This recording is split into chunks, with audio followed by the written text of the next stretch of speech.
All right, so let's kick off the conversation by talking about one of the most common headache disorders, which you either have or you know somebody who does, and that is migraines. So, migraines, they're about 3 times more common in women than in men. There is a large hormonal influence. So, estrogen plays a big role in migraines. And basically, migraines tend to happen usually on one side of the head. However, it could be both. And they tend to have a throbbing, pulsating quality to them. They are often associated with sensitivity to light, sound, smells, nausea, vomiting, and sometimes dizziness or vertigo. There's 2 different ways to classify migraines. One way is basically to classify them with respect to whether or not they have an aura associated with them. So 1/3 of patients with migraine will have a migraine with aura, and the remaining 2/3 will have a migraine without an aura. Now, what is an aura? Essentially, an aura is a sensory phenomenon that precedes the headache. Most often, it's a visual phenomenon like zigzag lines or flashing lights, but it could also be a sensory phenomenon like numbness or tingling or even weakness that can precede the headache, usually by a few minutes to an hour before the onset of the headache itself. And the other way to classify migraines is whether they are episodic or chronic.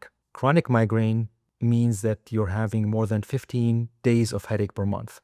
And episodic migraine means that you are having less than 15.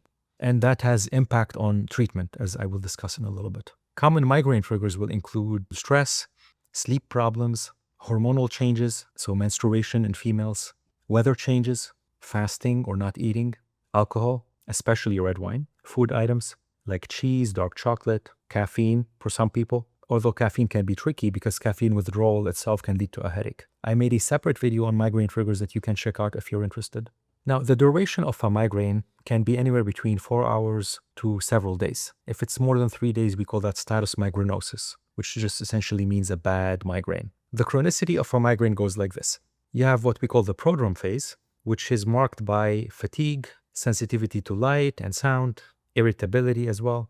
And then that is followed by the aura phase for patients who are going to have an aura. Like I discussed before, aura is usually visual, but it could also be other sensory modalities.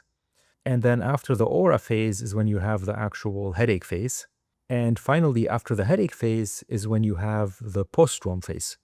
And that is usually fatigue, irritability, changes in mood that can happen after the migraine is over. So during the postdrome phase, patients usually feel exhausted and drained, and that can last for a few hours to a few days. In a nutshell, the treatment for migraines is made of 2 parts. You have what we call the acute treatment, and then you have the preventative treatment. So acute treatment, which is also known as rescue treatment, essentially is when you have a bad headache, how do you get rid of it? How do you stop it? The classic medications used for this used to be triptans, which basically lead to vasoconstriction in the blood vessels. And common examples of that are sumatriptan or Imitrex, but there's other triptans in the family. And those are good medications. However, the caveat is that they have to be taken at the very beginning of the headache. Otherwise, they don't work. Because by that time, the blood vessels have already flushed all the inflammatory mediators. So even if you tighten them, it's kind of too late. The other caveat is that because they lead to vasoconstriction, they cannot be used by patients who have had a history of a recent stroke or a heart attack. Other rescue medications can be over-the-counter, like NSAIDs and Tylenol. However, the more recent advances that we have had in migraine have really brought to us a new class of medications that we call the CGRP medications, also known as the gepants. And those gepants, essentially like ubrelvy and nurtec, are excellent medications for rescue. They tend to be safer and better tolerated than the triptans. They don't have to be taken at the beginning of the migraine. They can be taken at any time during the migraine. And they are either as effective or potentially even more effective than the triptans. Okay, so that's for rescue. Now, for patients who have chronic migraine, ideally you want to have a preventative option so that you can prevent headaches from happening in the first place. And preventative options classically used to be tricyclic antidepressants like amitriptyline or blood pressure medications like propranolol back in the day. However, now that we have the CGRP medications, this has really changed the field. And over the past 5 years, we have had excellent new options like nurtec, which can be used for prevention as well. You have qulipta, which is another CGRP medication. You have more injectable options like Aimovig.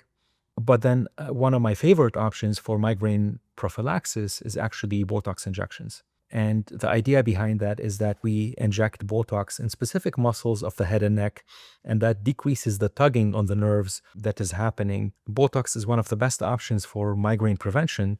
And per the landmark study on this, called the preempt study, there was a 60% decrease in headache frequency, duration, and intensity at the 6 months mark. So that's just after 2 cycles of Botox. But again, remember, this is for chronic migraine. So for people who are having more than 15 days of headache per month.